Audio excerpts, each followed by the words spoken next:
Hello everyone. Welcome to अध्ययन अध्यापन। तो सिंधु घाटी सभ्यता हम लोग पढ़ रहे थे। इसका फर्स्ट पार्ट हम लोगों ने पढ़ लिया है और जिन्होंने भी नहीं पढ़ा है या फर्स्ट टाइम विजिट कर रहे हैं तो उस वीडियो का मैं लिंक डिस्क्रिप्शन में दे दूँगी। आप उस वीडियो को ज़रूर देखिए क्योंकि स्टार्टिंग से जब हम किसी चीज़ को पढ़ेंगे तो ज़्यादा अच्छे से समझ आएगा और इससे क्या होगा कि कोई भी फैक्ट जो है वो छूटेगा नहीं। तो आज हम लोग पढ़ेंगे उद्भव एवं विस्तार। इंडस वैली सिविलाइजेशन का जो उद्भव एवं विस्तार है उसके बारे में पढ़ेंगे और धीरे धीरे करके हम लोग इस टॉपिक को समझ रहे हैं और यहाँ पर मैं डिटेल में हर चीज़ आपको बताने वाली हूँ। तो अभी हम लोग उद्भव एवं विस्तार में पढ़ेंगे जो कि बहुत ही इम्पॉर्टेंट है कि हड़प्पा सभ्यता का उद्गम कौन सी पृष्ठभूमि में हुआ था, किस महाद्वीप में हुआ था, इसके अलावा इसका नाम हड़प्पा कैसे पड़ा और काफ़ी सारी चीज़ें हम लोग इस वीडियो के माध्यम से पढ़ने वाले हैं क्योंकि क्वेश्चन जो है कहीं से भी पूछा जा सकता है। और ये चैप्टर जैसे ही ख़त्म होगा उसके बाद हम लोग इसके सभी प्रश्नों के उत्तर को भी सॉल्व करेंगे जो एमसीक्यूज आपके एग्ज़ाम की दृष्टि से महत्वपूर्ण होगा। तो अभी फ़िलहाल हम लोग जो उद्भव एवं विस्तार है इसको पढ़ते हैं। इसके बाद आगे की वीडियो में हम लोग जो और भी इम्पोर्टेंट इसके फैक्ट हैं उसको पढ़ेंगे। तो इसके उद्भव एवं विस्तार के बारे में हम लोग जानने वाले हैं और छोटा सा टॉपिक है लेकिन बहुत ही ज़्यादा महत्वपूर्ण है। तो सबसे पहले जानेंगे कि हड़प्पा सभ्यता का जो उद्भव है वो किस पृष्ठभूमि में हुआ था। तो ये ताम्र पाषाणिक पृष्ठभूमि में भारतीय उपमहाद्वीप के पश्चिमोत्तर भाग में हुआ। यानी जो ये आपका इंडिया का मैप है इसका ये पश्चिमी भाग में जो है इसका विस्तार माना गया है।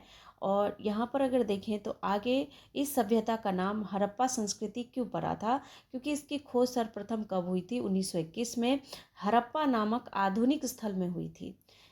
आधुनिक में जो इस स्थल का नाम था हड़प्पा और इसकी खोज 1921 में हुई थी, इस वजह से इसका नाम हड़प्पा पड़ा। और अगर आप इसको और बेहतर से समझना चाहते हैं तो आप अपने सामने एक मैप रखिए और मैप में आप इन सब जगहों को आराम से देख सकते हैं। अब ये जो जगह है ना वो पाकिस्तान में पड़ता है, यानी हड़प्पा मोहनजोदड़ो आप जो भी देखेंगे ये अभी अब वर्तमान पाकिस्तान में स्थित है। इसके बाद नेक्स्ट अगर देखें तो परिपक्व हड़प्पा संस्कृति का केंद्र स्थल जो है इसमें आप तीन यहाँ पर अवस्था भी देखेंगे स्थलों का। तो जो परिपक्व अवस्था है यहाँ पर इसका केंद्र स्थल माना गया है पंजाब और सिंध में। सिंधु घाटी में मुख्यतः यहाँ पर इसका विस्तार ज़्यादा देखने को मिलता है।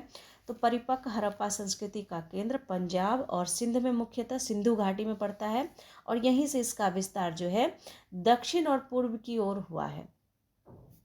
तो दक्षिण और पूर्व नर्मदा नदी के मुहाने तक आप समझ सकते हैं। और इसके बाद हड़प्पा सभ्यता का जो भौगोलिक विस्तार है वो उत्तर में जम्मू से लेकर दक्षिण में नर्मदा के मुहाने तक और पश्चिम में बलूचिस्तान के मकरान समुद्र तट से लेकर उत्तर पूर्व में आलमगीर यानी मेरठ जिसका नाम है वहाँ तक इसका विस्तार बताया जा रहा है।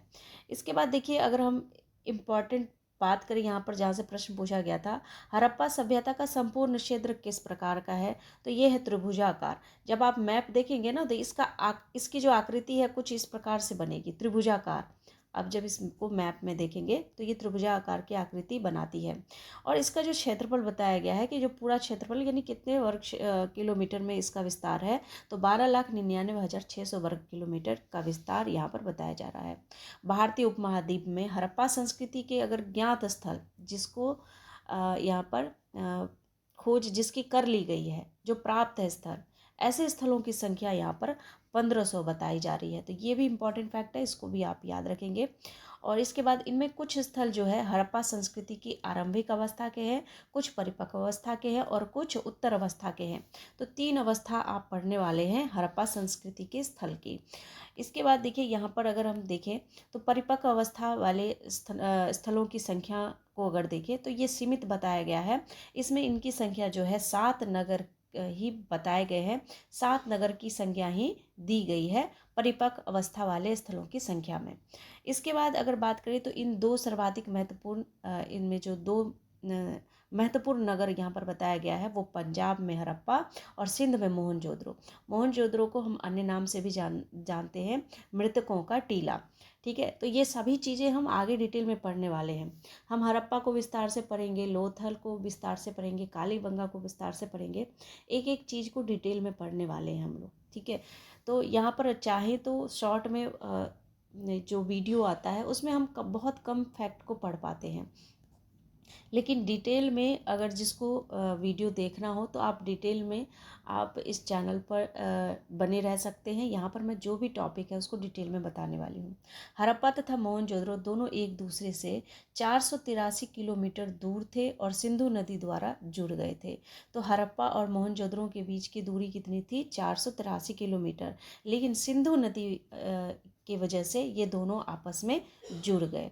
इसके बाद नेक्स्ट जो यहाँ पर बताया जाए, तीसरे नगर की अगर हम बात करें तो वो है चहुंदरो, और ये सिंध में मोहनजोदड़ो से 130 किलोमीटर की दूरी लगभग यहाँ पर बताई जा रही है, और ये कहाँ पर स्थित है? दक्षिण में स्थित है, ठीक है। तो तीसरा नगर जो चहुंदरो है वो मोहनजोदड़ो से 130 किलोमीटर की दूरी पर दक्षिण में स्थित है। और चौथा नगर जो आपका गुजरात है, ये जो आपके मैप में यहाँ पर सॉरी यहाँ पर ड्राइंग को थोड़ा सा इग्नोर कीजिए, यहाँ पर जो आपका यहाँ पर मैप में बताया गया है यहाँ पर, तो ये आपका जो गुजरात है ये यहाँ पर आपका लोथल है और खंभात की खाड़ी के किनारे यह स्थित है। तो चौथा नगर क्या हो गया हमारा? लोथल हो गया, तीसरा हो गया चहुंदरो, ठीक है। इसके बाद नेक्स्ट पांचवा नगर हम लोग पढ़ेंगे। पांचवा नगर क्या है? कालीबंगा, जो कि राजस्थान में जो है, यहाँ पर राजस्थान में उत्तरी राजस्थान में ये पड़ता है। और कालीबंगा यानी काले रंग की चूड़ियों के नाम से ये जगह प्रसिद्ध है। यहाँ पर काले रंग की चूड़ियाँ बनती होगी, जिस वजह से इसका नाम कालीबंगा रखा, यानी बंगा का मतलब चूड़ी होता है यहाँ पर। और छठे नगर की अगर बात करें यहाँ पर, तो ये हिसार यानी हरियाणा में यहाँ बताया जा रहा है कि वहाँ पर स्थित है। इसके बाद सातवें नगर की बात करें तो सातवां नगर यहाँ पर धौलावीरा, ये भी गुजरात के कच्छ क्षेत्र में अवस्थित है। यहाँ से देखिए, इस स्थल से हड़प्पा संस्कृति की तीनों अवस्थाएं देखने को मिलती है। तो वो कैसे, वो हम यहाँ पर पढ़ेंगे। भारतीय उपमहाद्वीप में हड़प्पा संस्कृति का विकास उसी समय हुआ जब एशिया तथा अफ्रीका के अन्य भागों में मुख्यतः नील, फरात, दजला तथा हवांगो नदियों की घाटियों में दूसरी सभ्यताओं का विकास हो रहा था।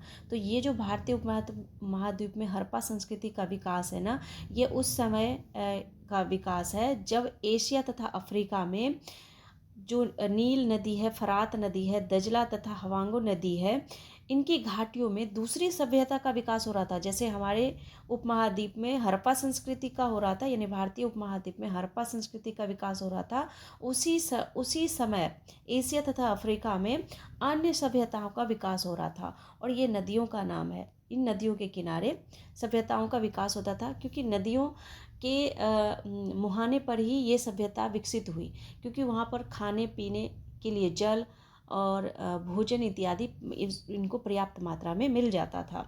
इसके बाद देखिए, यहाँ पर अगर बात करें तो हड़प्पा संस्कृति को लगभग 2500 ईसा पूर्व में, अर्थात आज से लगभग 4500 वर्ष पहले महत्व प्राप्त हुआ।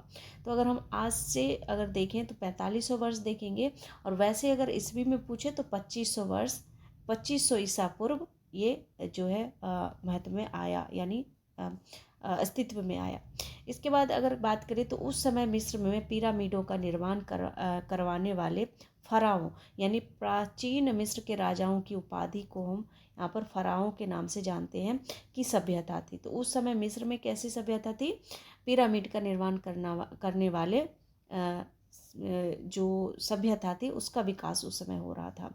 तो इस तरह से ये आपके हो गए सिंधु घाटी के सभ्यता एवं विस्तार, उद्भव एवं विस्तार। आगे की वीडियो में हम लोग देखने वाले हैं सिंधु घाटी के सभ्यता के प्रमुख नगर, जिसमें हड़प्पा हो गया आपका, इसके अलावा आपका जो मोहनजोदड़ो है, धोलावीरा है, लोथल है, कालीबंगा है, चहुंदरो है, बनावली है, रोपर है, बालाकोट है, कोट दीजी है। इन सब के बारे में हम लोग एक एक करके पढ़ेंगे। वीडियो छोटा रहेगा पर ये इम्पॉर्टेंट रहेगा। तो मिलती हूँ अगले वीडियो में, तब तक आप लोग अपना ख्याल रखिए। Thank you and thanks for watching.